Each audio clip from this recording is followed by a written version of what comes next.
Ma'am साहब मेरा काम हो गया, मैं जा रही हूँ। हाँ ठीक है, तुम जाओ लेकिन कल टाइम पे आ जाना। हाँ जी ठीक है। रात में दिन लोगों को चैन नहीं है।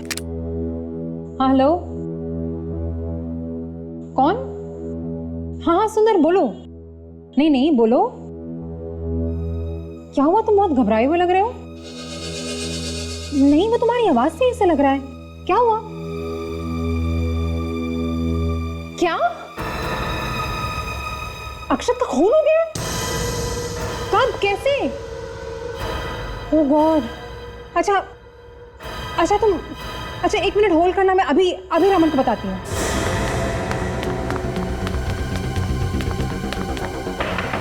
रमन मुझे माफ कर दो, माफ कर दो। रमन दरवाजा मुझे खोलो। मत मारो, भगवान के लिए छोड़ दो मुझे। मैं किसी को कुछ नहीं बताऊंगा।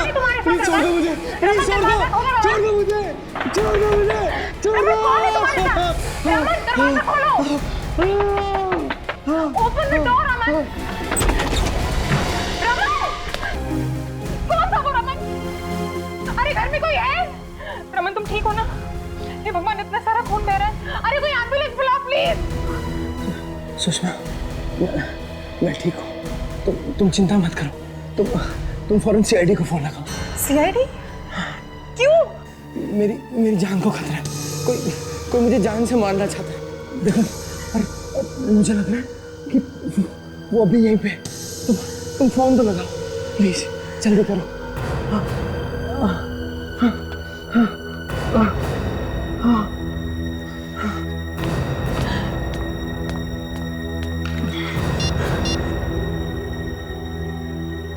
Hello hello CID.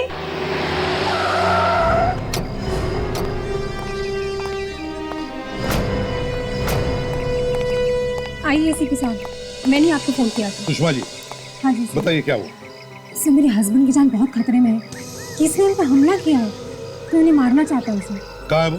अंदर आइए।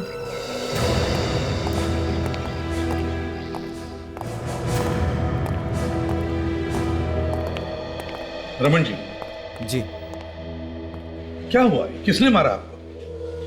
पता नहीं एसीपी साहब। लेकिन प्लीज मुझे बचा लीजिए। मुझे तो पता ही नहीं है कौन था वो। अरे आपने देखा तो होगा ना उसे?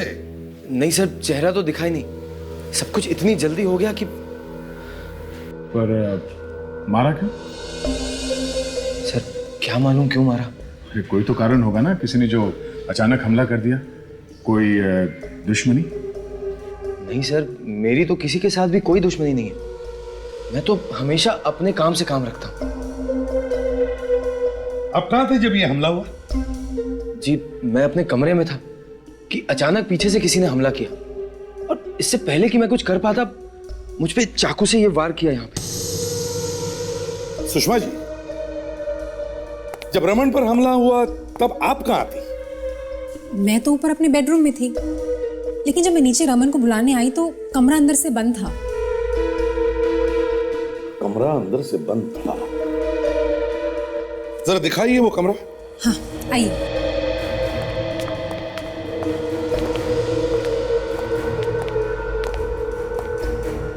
रूम की हालत देख के तो लगता है कि यहाँ पे काफी हाथापाई हुई सर। देखो जरा, हमला करने वाले ने हमारे लिए कुछ छोड़ा है क्या? अच्छी तरह से देखो।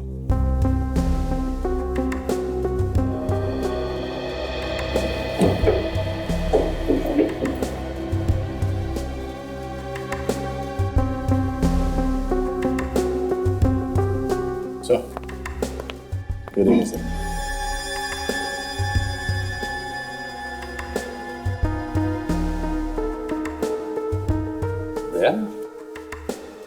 हमला करने वाला घर के अंदर खिड़की से आया। ओह, खिड़की से घर के अंदर आया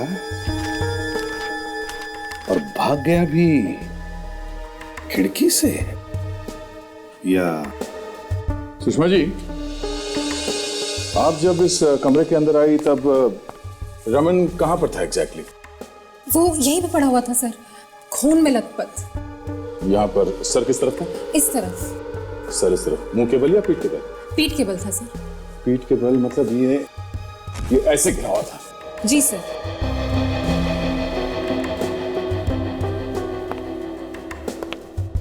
ये किताब यहीं पड़ा हुआ था? हाँ सर, सर शायद इस किताब की वजह से ही वो बच गए। चाकू इसी में घुसा होगा सर। सर अगर ये किताब नहीं होती तो उनकी जान भी जा सकती थी। सब चलिए मैं आपको दिखाता हूँ।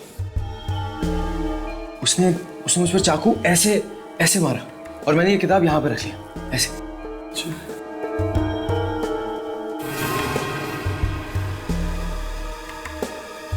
हाँ, ये चाकू तो किताब के आर पार घुसा है, कम से कम 5-6 इंच का तो होगा।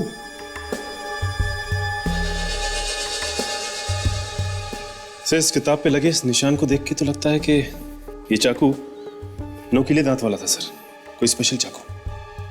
रेडी, इस किताब को फॉरेंसिक लैब भेज दो। और सचिन, ताशा,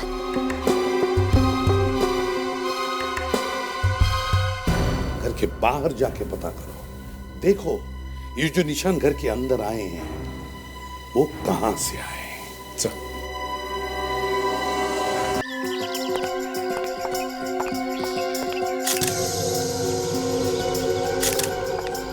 अच्छा हुआ कल रात को बारिश आ गई, नहीं तो ये कीचड़ उस खूनी के पैर पर लगता ही नहीं।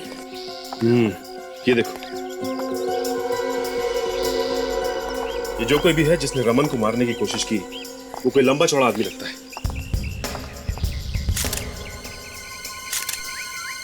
जूतों के निशान तो काफी बड़े हैं। ये देखो, देखने से लगता है कि काफी बड़े पैर हैं उसके।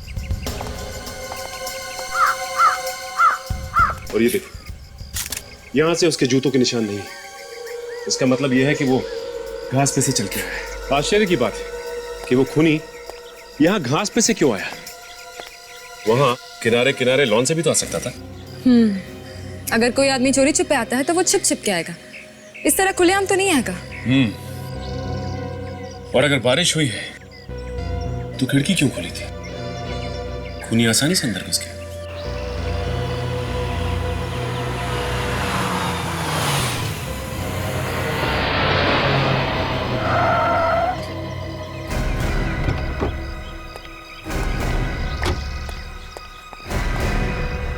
ये कौन है? सुषमा, सुषमा। हाँ हाँ, नहीं मैं अभी फोन करती हूँ। हाँ ओके। तुम ठीक तो हो ना सुषमा? मैं तो ठीक हूँ। रमन कहाँ? रमन ठीक तो है? रमन भी ठीक है। सुंदर, सुंदर, रमन को किसी ने जान से मारने की कोशिश की है। क्या? इसलिए मैंने सीआईडी ऑफिसर्स को यहीं बुला लिया। पर वो है कौन जो रमन को मारना चाहता है? यही तो हम भी जानना चाहते हैं कि कौन है जो रमन को मारना चाहता है। वैसे आपकी तारीफ? मैं रमन का बिजनेस पार्टनर हूं, सुंदर। रमन का बिजनेस पार्टनर सुंदर? सुंदर साहब, आपको कैसे पता चला कि रमन पर हमला हुआ? मैंने कल रात को सुषमा को फोन किया था। फोन पे ही सुषमा के चीखने की आवाज सुनाई पड़ी। मुझे लगा कुछ गड़बड़ है। आपने सुषमा को फोन क्यों किया था? हमारा तीसरा पार्टनर है अक्षत, उसका खून हो गया था, यही बताने के लिए फोन किया था। तुम्हारे तीसरे पार्टनर अक्षत का खून हो गया? हाँ सर। एक पार्टनर का खून हो गया सर, और दूसरे पार्टनर पे हमला। ये क्या चक्कर है? तो बताइए सुंदर साहब, आपके एक पार्टनर का खून होता है, दूसरे पर हमला, ये आप ही के पार्टनर के साथ क्यों? क्या मतलब? मतलब समझ में आ जाएगा तुम्हें। तुम्हारे जूते का नंबर क्या है? ये बातचीत के बीच में जूता कहां से आ गया? तुम्हारे जूते का नंबर क्या है? नहीं मालूम। निकालो। आप मेरी इंसल्ट कर रहे हैं। तुम निकालते हो या मैं निकालूं?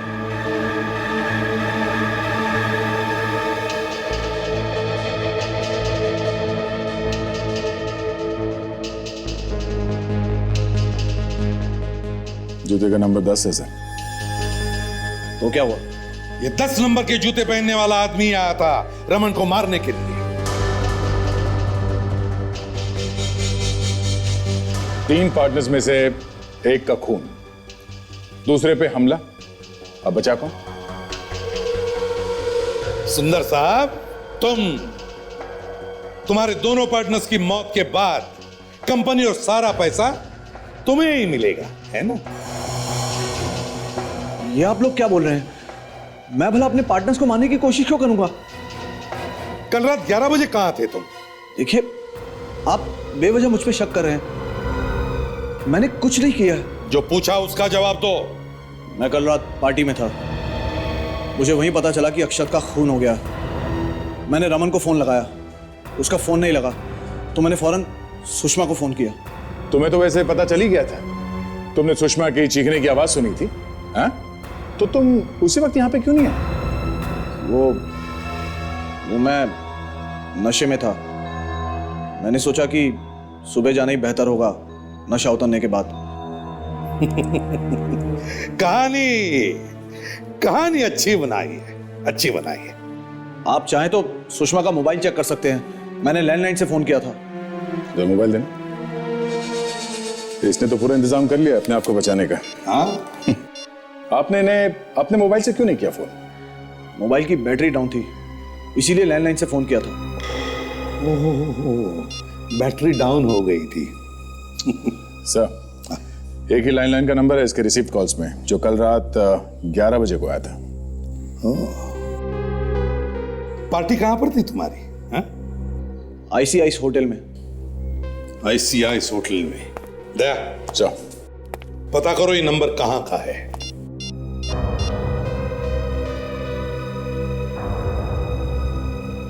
नहीं सर, फोन लग नहीं रहा। तो तुम दोनों के अलावा और कौन कौन काम करता है यहाँ पे? कोई नहीं साहब, घर का सारा काम तो मैं ही करती हूँ, बर्तन वगैरह। और तुम? मैं सिक्योरिटी गार्ड हूँ साहब। तो कल रात जब रमन पर हमला हुआ तब तुम दोनों यहाँ पर नहीं थे? मैडम, मैं तो यहीं पे था, बाहर अपनी ड्यूटी कर रहा था। तुमने यहाँ पे कोई हल्ला गुल्ला नहीं सुना? हाँ? नहीं साहब। सो रहे थे तुम? जी वो बीच बीच में थोड़ी झपकी आ जाती है, नहीं तो साहब मैं हमेशा आँख खुली रखता हूँ। मतलब आँख खोलकर सोते रहते हो तुम यहाँ पे? हाँ? और तुमने किसी को भागते हुए नहीं देखा यहाँ से? मैंने देखा था एक आदमी को भागते हुए। देखा था? हाँ, शाम को देखा था, लेकिन मैं ये सब झमेले में नहीं पड़ना चाहती हूँ। मेरे को बहुत डर लगता है इन सब बातों से। देखो, तुम डरो मत, तुम्हें कुछ नहीं होगा। बताओ, किसे देखा तुमने? शाम को जब मैं जा रही थी तो मैंने देखा एक आदमी खिड़की से अंदर की तरफ झांक रहा है। तो तुमने हल्ला नहीं मचाया? मैंने कहा ना, मुझे बहुत डर लगता है। एक काम करिए, आप अब हमारे साथ चलिए।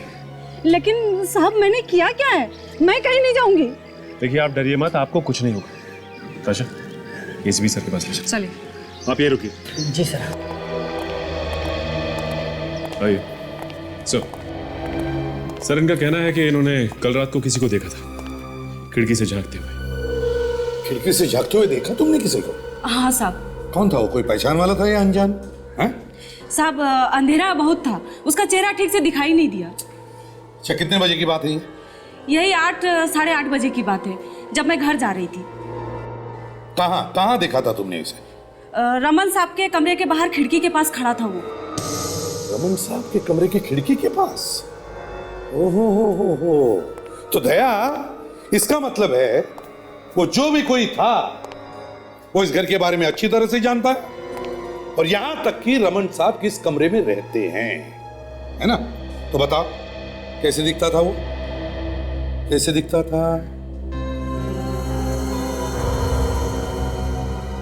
साहब, एकदम इस सांप के जैसा दिखता था। ओह, सुंदर जी, सुना आपने? हाँ? जरा ध्यान से देखिए इन्हें, कहीं यही तो नहीं थे वो? हाँ? साहब, कह नहीं सकती। वो एक जैकेट पहना हुआ था और सर पर एक हैट भी। और कुछ? और गले में कुछ चमकीला चमकीला सा दिखाई दे रहा था। गले में कुछ चमकीला चमकीला?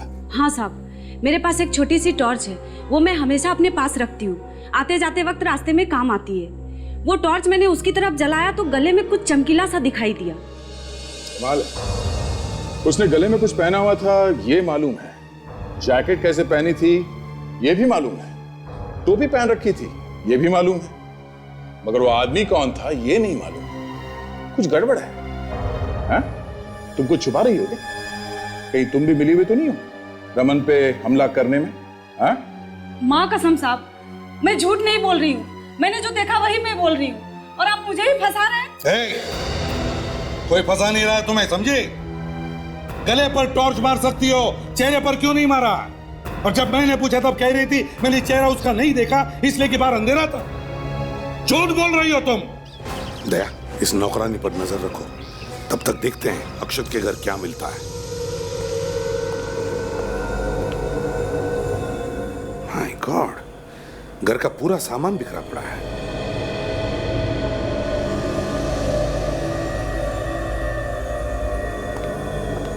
लगता है काफी हाथापाई हुई है। सर, अक्षत ने मरने से पहले अपने आप को बचाने की काफी कोशिश की होगी। सर, यहाँ पे भी जूते का निशान 10 नंबर का लग रहा है। लगता है दोनों जगह पे एक ही आदमी आया है।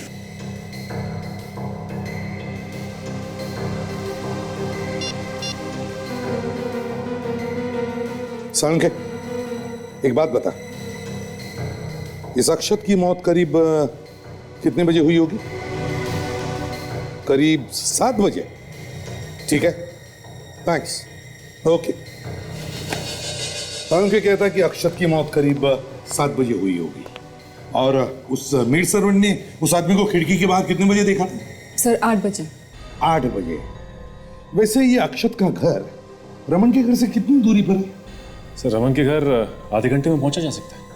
सर, हाँ फ्रेडी, पता चल गया सर। सुषमा के मोबाइल पे सुंदर ने जिस लैंडलाइन से फोन किया था वो आईसीआई होटल का ही है। आईसीआई होटल का? हाँ सर। और ये होटल है कहाँ पर? रमन के घर के पास। होटल रमन के घर के पास में ही है?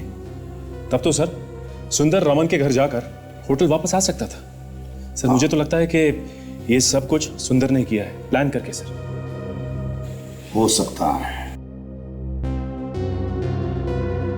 ऑफिसर।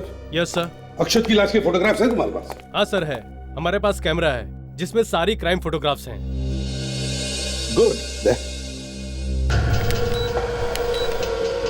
सर, चाकू सीधे दिल पे मारा सर, बचने का कोई चांस नहीं है। एकदम मर गया होगा ये आदमी। एक काम करो, हमारे रिकॉर्ड्स में जितनी भी राका की फाइलें हैं सब लेकर आओ। राका, वो खतरनाक मुजरिम जिसे खून करने के लिए जेल हुई, वो? हाँ दया, वही, उसी के जैसा तरीका है मारने का। हाँ सुषमा, मुझे थोड़ी देर हो जाएगी, तुम खाना खा लेना। अरे कुछ जरूरी काम आ गया। ठीक है बाबा, लेता हूँ, बाय।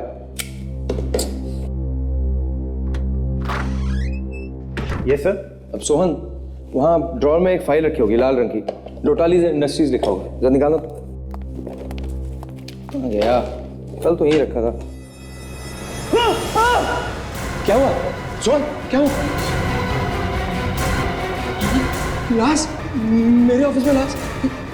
देखो जरा, देखो किसकी लाश है। जाओ देखो जरा, देखो। शेखर, ये तो शेखर है। इसे किसने मार दिया? लगता है वो यहाँ भी आ गया, वो मुझे भी नहीं छोड़ेगा। क्या करूं? सर, अक्षत के घर से ये रमन के घर तक 10 किलोमीटर सर, और 10 किलोमीटर ज्यादा नहीं है अगर उसने मन में ठान ली हो कि मुझे खून करना ही है। अक्षत का खून करने के बाद सुंदर रमन के घर में 30-40 मिनट में पहुंच सकता था। वहां पे उसे मेड ने भी देखा है, और मेड ने उसे खिड़की के बाहर 8-8:30 बजे देखा था, और रमन पर हमला हुआ 11 बजे। तो फिर अभिजीत 8-8:30 बजे से लेकर 11 बजे के बीच में ये सुंदर कर क्या रहा होगा? कहां छुप कर बैठा होगा वो?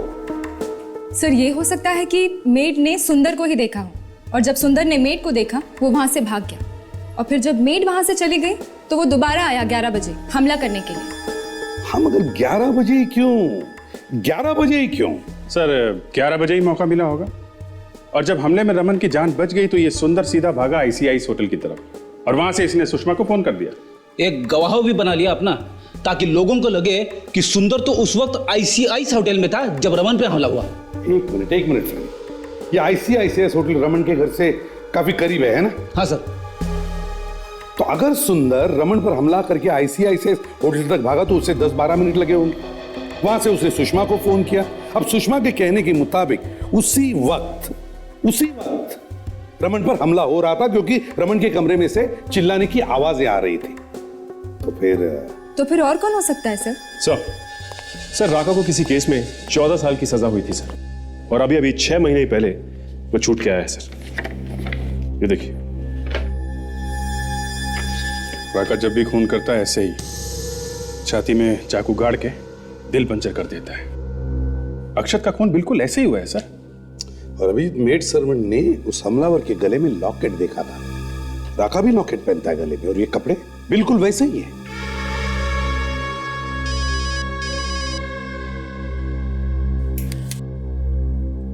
रमन का फोन। रमन, हाँ रमन, क्या क्या कह रहे हो? ओ, ठीक है।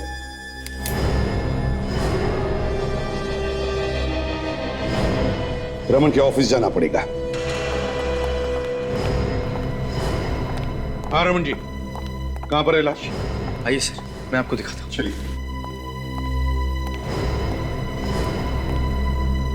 यहाँ कैबिनेट में।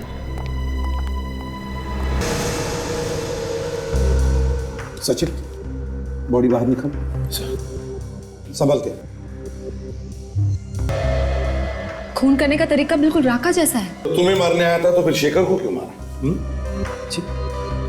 ताशा, यहाँ पर जितने भी फिंगरप्रिंट्स हैं सब उठाओ। कहीं ना कहीं तो वो फिंगरप्रिंट छोड़कर गया ही होगा। यस सचिन, दया अभिजीत को कहो कि खबरियों से पता लगाए इस राका के बारे में जल्दी से जल्दी। रमन, पिछले 2 दिनों में, मतलब आज और कल, तुम्हारे कैबिन में कौन कौन आया था? जरा ठीक से याद करके बताओ। सर कल तो कोई नहीं आया था, और आज भी मैं अभी कुछ ही देर पहले यहाँ पे आया हूँ।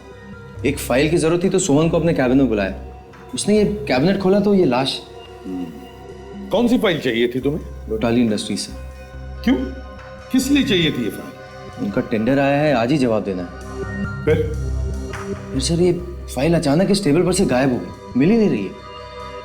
तो तुम्हारे कहने का मतलब है कि राका ने ये फाइल गायब क्यों होगी? आप सब लोग इस आदमी को ध्यान से देखिए।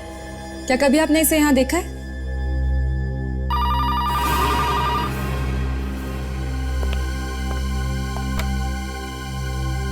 हेलो हेलो सचिन,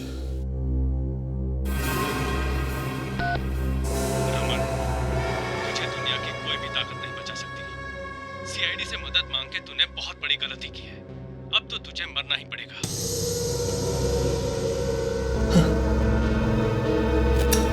पता करो कौन सा नंबर है, कहां से आया है।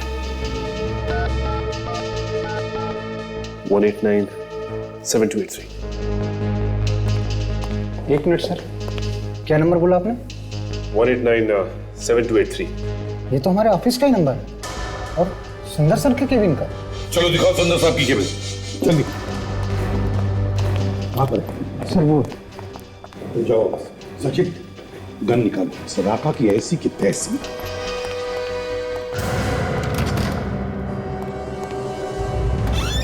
लगता है भाग गया। मैं देखता हूं सर। जल्दी जल्दी। सर अब तो आप लोगों के सामने धमकी भी दे दी। हिम्मत देखिए आपने उसकी। वही सोच रहा हूं, इतनी हिम्मत हुई कैसे? मौत सामने खड़ी है, खून करके सीआईडी को चैलेंज कर रहा है। अभी देखते हैं उसे। सर राका बार बच गया सर, हाथ से निकल गया। पता नहीं किस रास्ते भाग गया सर। भाग कर जाएगा कहां? पहले सुंदर को ढूंढते हैं।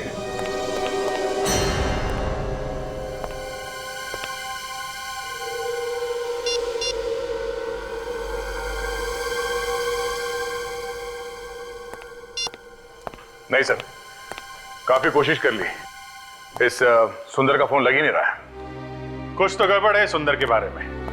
कुछ छिपा हुआ है इसके पेट में जो इतनी आसानी से उगलने वाला नहीं है। छुप कर बैठेगा कब तक? कभी ना कभी तो उसको बाहर आना ही पड़ेगा। फोन बंद करके क्या बच सकता है वो हमसे? सर, राका का पता चल गया सर। पता चल गया? कहां पर है वो? वो हर शाम वो अप्सरा बार के आसपास घूमता रहता है। अफसराबाद।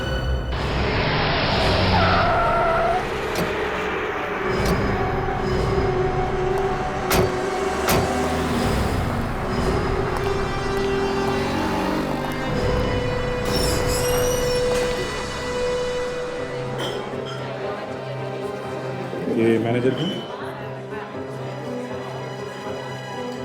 भाई साहब, आपको टेंशन लीजिए, आप तो रोज के ग्राहक हैं, बस आते होगा। अभी देखिए ना, कस्टमर थोड़ा ज़्यादा है ना। Excuse me? ठीक है। हाँ भाई साहब, बोलिए। टेबल चाहिए? कितने लोग हैं आप लोग? CID। CID? सर, मेरा लाइसेंस वगैरह तो प्रॉपर है, दिखाऊं क्या? लेकर आऊं मैं? नहीं, लाइसेंस वाइसेंस छोड़ो, पहले ये देखो, इस आदमी को पहचानते हो? ओह, ये सर मुझे पहले से ही मालूम था, ये आदमी गड़बड़ है। क्या तुम्हें मालूम था ये आदमी गड़बड़ है, फिर भी तुमने CID को नहीं बताया? सर, मैंने सोचा कि काय को पचड़े में पड़ने का, आखिर है तो अपना कस्टमर ना। मालूम है कौन है ये? एक खतरनाक खूनी है, रोज आता है यहाँ पे। हाँ साहब, आता तो रोज है, और सर जब भी आता है किसी न किसी से झगड़ा करता है। रोज लड़ाई झगड़ा करता है, फिर भी तुमने किसी को बताया नहीं? ये अकेला आता है या इसके साथ में कोई और भी है? हाँ सर, ज़्यादातर तो अकेला आता है, लेकिन कभी कभार आता है इसके साथ एक आदमी। अच्छा, कौन कौन है वो, पहचानते हो? नहीं सर। कहीं ये तो नहीं है? सर, मैं पक्की तौर पर नहीं कह सकता कि यही आदमी है कि नहीं। क्यों, याददाश्त क्यों डगमगा रही है? सर, कभी उसका चेहरा ध्यान से देखा नहीं सर। जब भी देखा हो सर झुकाए और अपनी तरफ पीठ किए हुए बैठा हुआ था। कमाल है, तुम्हारे कहने का मतलब जब भी आदमी आता है मुंह नीचा करके सबकी तरफ पीट करके आता है क्या? हैं? सर, लेकिन एक बात ज़रूर है। हाँ बोलो, अपना मुखार बिंदु खोलो, देखते हैं फूल जड़ते हैं कि कांटे। बोलो बोलो। सर, वो जिस तरह के कपड़े पहनता है, शर्ट टाई वगैरह, सर ये फोटो में बिल्कुल उसी तरीके के कपड़े पहने हैं। सर, शायद सुंदर आता होगा, राका सुंदर। अच्छा, और कुछ जानते हो तुम इस राका के बारे में? सर, वो इतनी दारू पीता है कि पूछो ही मत। सर, बार बंद होने तक पीता ही रहता है, कभी कभी तो हमें उसको छोड़ के आना पड़ता है उसकी गाड़ी तक, बिल्कुल तल्ली हो जाता है सर। गाड़ी तक? कौन सी गाड़ी है उसकी? सर, वो पुरानी सी काले रंग की गाड़ी है। गाड़ी का नंबर मालूम है? सर, नंबर तो याद नहीं है, लेकिन हाँ सर, उसके पीछे वाले कांच में कुत्ते का पंजे का निशान है सर। पीछे वाले कांच में कुत्ते के पंजे का निशान? सर, पुलिस कंट्रोल रूम से फोन आया है, राका की गाड़ी यहीं पे देखी गई है।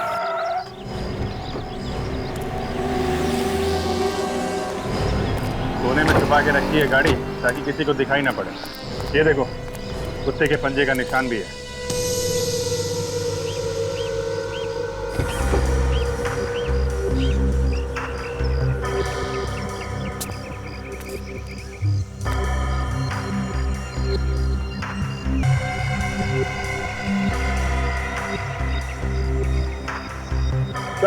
हाँ दया,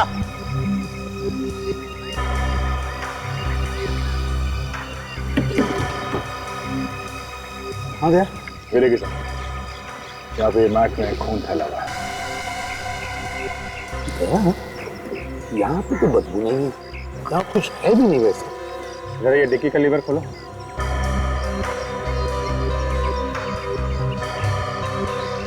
लीवर खराब है सर।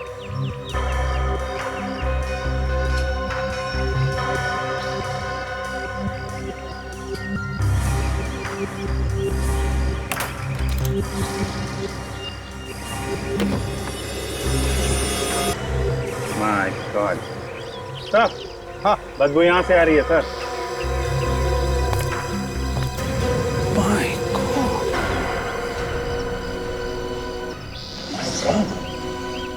सर, ये तो राका है, तो इसकी मैच 2 दिन पहले।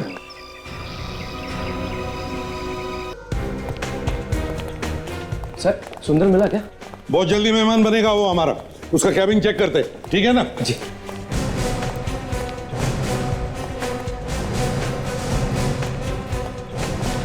कैबिन का एक एक कोना छान मारो, एक एक चीज को अच्छी तरह से देखो, देखो अच्छी तरह से।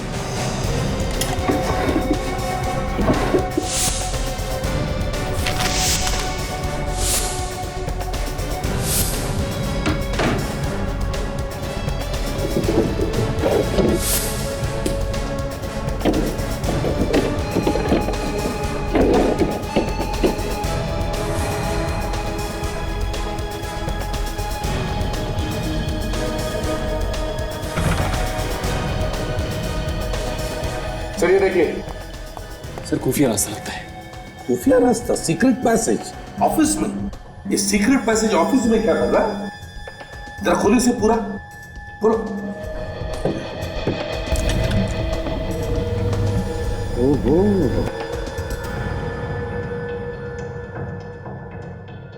अच्छा।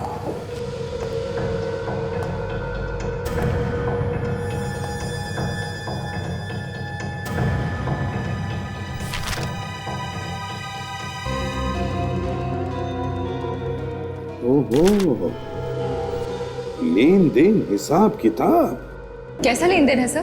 पिछले महीने में 50 लाख रुपए ट्रांसफर किए हैं एक बैंक से दूसरे बैंक में। 50 लाख रुपए सर?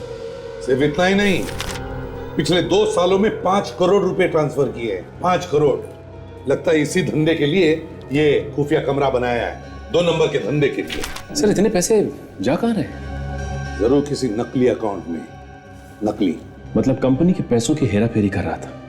फिर सोचा होगा कि छोटी मोटी हेरा फेरी से क्या फायदा, क्यों ना पार्टनर्स को मार के कंपनी का मालिक बन जाओ। वही है। देखो इस कमरे का कोना कोना, इस कमरे की एक एक फाइल अच्छी तरह से चेक करो, कुछ तो भी मिलेगा। सर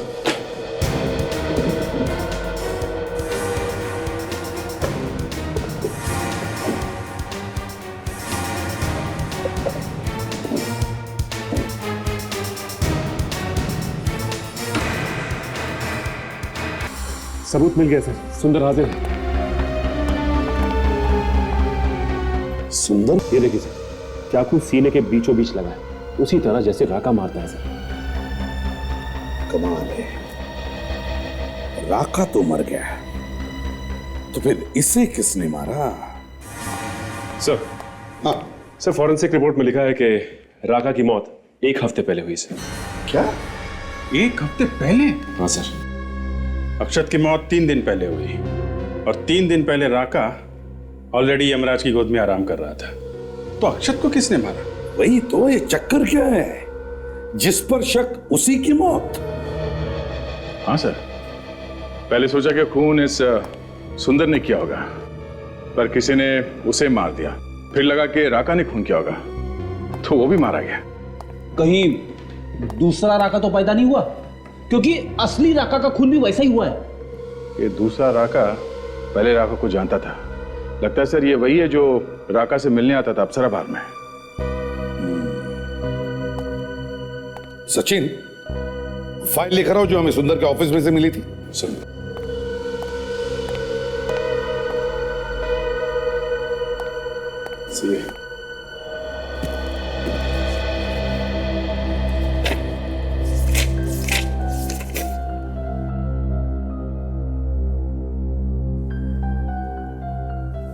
ये है, इस कंपनी ने पिछले साल जो प्रॉफिट किया था वो सारा का सारा पैसा 4 पार्टनर्स में बांटा गया। 4। अच्छा, मगर पार्टनर्स तो 3 ही थे ना सर, अक्षत, रमन और ये सुंदर। चौथी सुषमा। सुषमा, सब पार्टनर्स की मौत के बाद सारा का सारा फायदा होता है सुषमा का।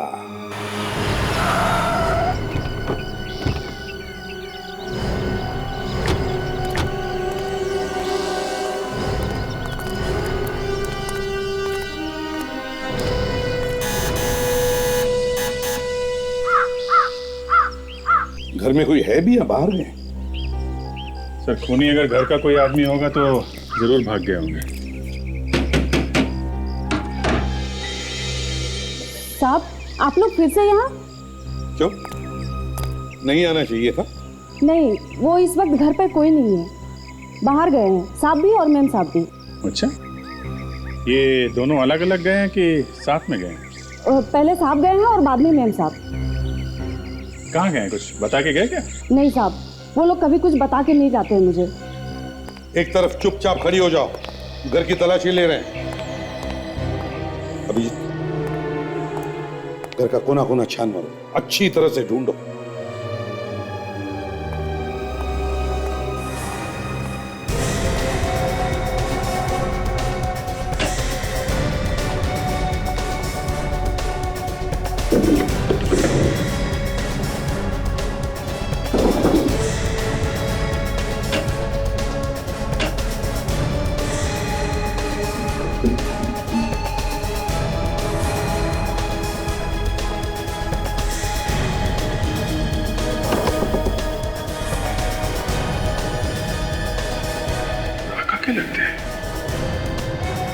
सर। हाँ अभिजीत। सर यहाँ तो पूरी तिजोरी है। ये देखिए, ये कपड़े बिल्कुल वैसे हैं जैसे राका के। ये देखिए। हाँ, स्टाइल तो सब राका की ही है। तो फिर सर ये यहाँ क्या कर रहे हैं? वही तो, राका। राका का रमन के घर से क्या संबंध है? इतने दिनों में तो सुना नहीं था उसके बारे में। सर कहीं ऐसा तो नहीं कि सुषमा हमारा ध्यान राका की तरफ मोड़ के हमें गुमराह करने की कोशिश कर रही है? सर अगर ऐसा है तो फिर रमन की जान को खतरा है। वो तो रमन को कभी भी मार सकती है। वो तो है ताशा, मगर ये राका बीच में कहां से आ गया?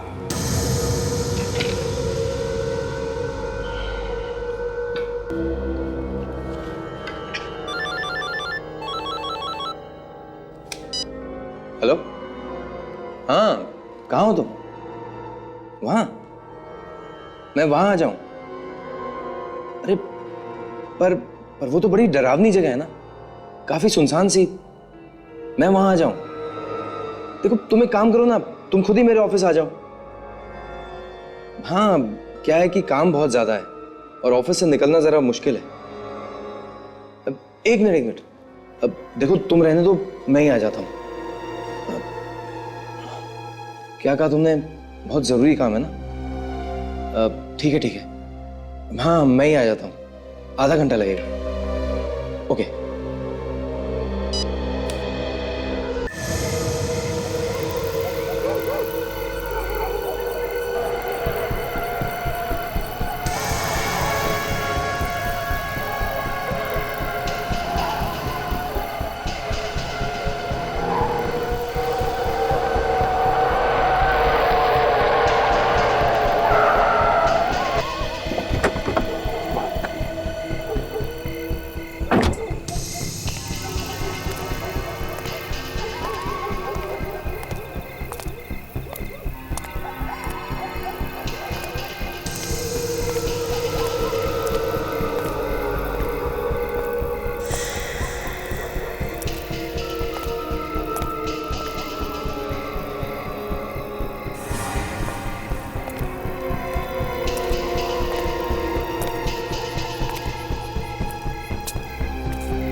अरे कोई है?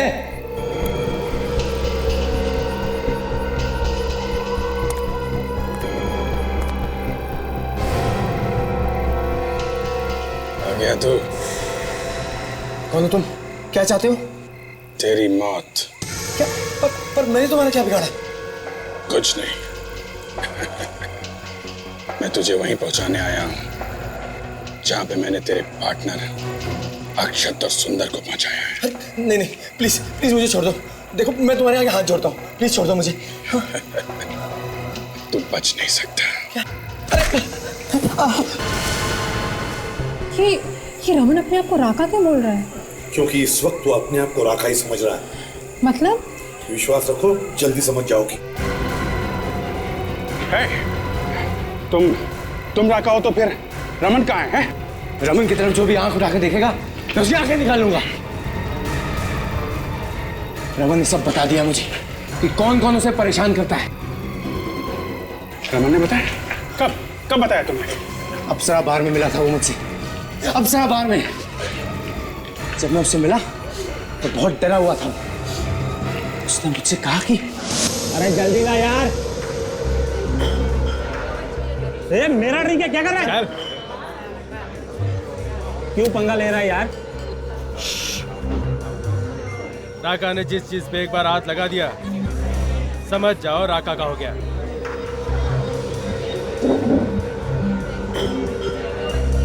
दादागिरी है क्या? क्या कर लेगा तू मेरा? ए शाने, एक कान के नीचे लगा दूंगा ना, सब कुछ भूल जाएगा, समझा ना?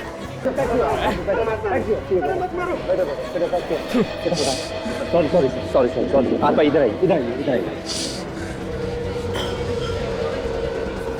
मुझे भी इसी की तरह बनना है।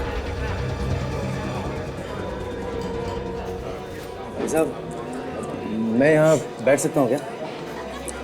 खाली है तो बैठना।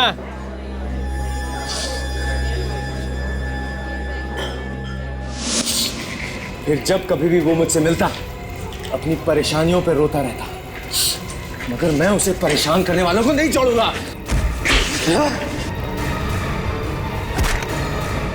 अभिजीत सर की जान खतरे में है, हमें कुछ करना चाहिए। कहीं ऐसा ना हो कि वो उन्हें चाकू मार दे। नहीं ताशा, अभिजीत सर को चाकू मारने के लिए हिम्मत चाहिए जो उसमें नहीं है। वो तो सिर्फ इसे मौका दे रहे हैं। तुम रमन की मदद कर रहे हो और तुम ही ने रमन की जान लेने की कोशिश की है? क्यों? रमन के ऊपर खतरा था, खतरा। जब मैं अक्षत को मार के घर वापस आया तो नौकरानी ने मुझे देख लिया। बेवकूफ, पता नहीं कहां से आ गई। यहाँ पे रमन की जान को खतरा था और वहां घूम रही थी। उसके बाद मुझे सुंदर को भी मारना था, लेकिन उसने भी अचानक सुषमा को फोन कर दिया और तब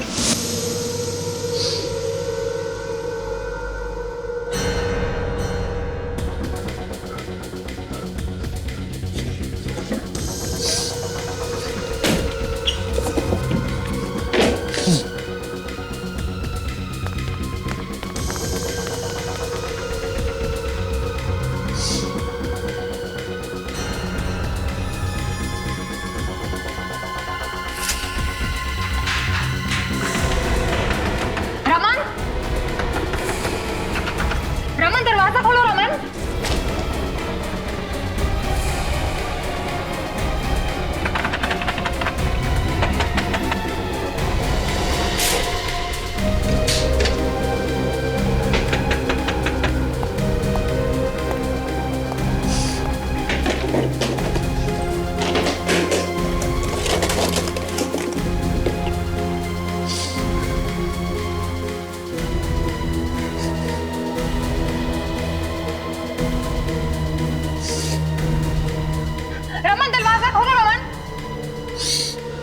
मुझे माफ कर दो मुझे, भगवान के लिए छोड़ दो मुझे। मैं किसी को कुछ नहीं बताऊंगा।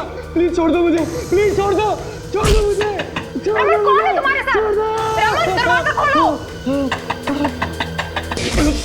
फिर मैंने सुषमा को कहा कि वो सीआईडी को बुला ले। तुमने फोन किया था ऑफिस में उस दिन राका की आवाज में? हाँ, आधे घंटे पहले ही मैंने वो सेट किया था।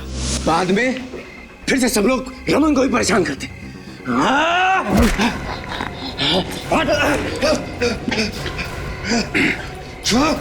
तो ये है तुम्हारी हकीकत है?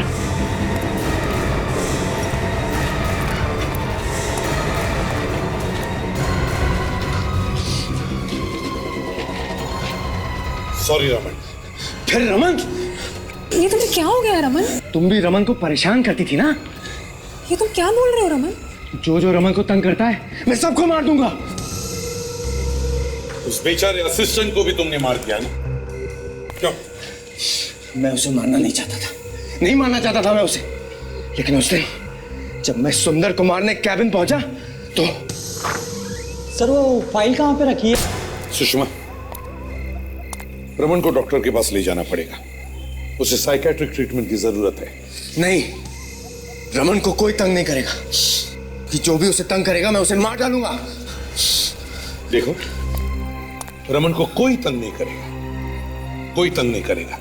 बस रमन की तबीयत ठीक नहीं है, इसलिए उसे हम डॉक्टर के पास ले जाएंगे। तुम चलोगे ना डॉक्टर के पास? ले चलो इसे। चलो। रमन के बर्ताव से लगता है कि उसे ऐसी बीमारी हुई है जिसमें वो खुद ये नहीं जानता कि उसने किसी और की आइडेंटिटी लेकर खून किए हैं। अब सजा वो तो कोर्ट ही तय करेगी कि रमन को क्या सजा होनी चाहिए, क्योंकि खून तो उसने किए ही है ना।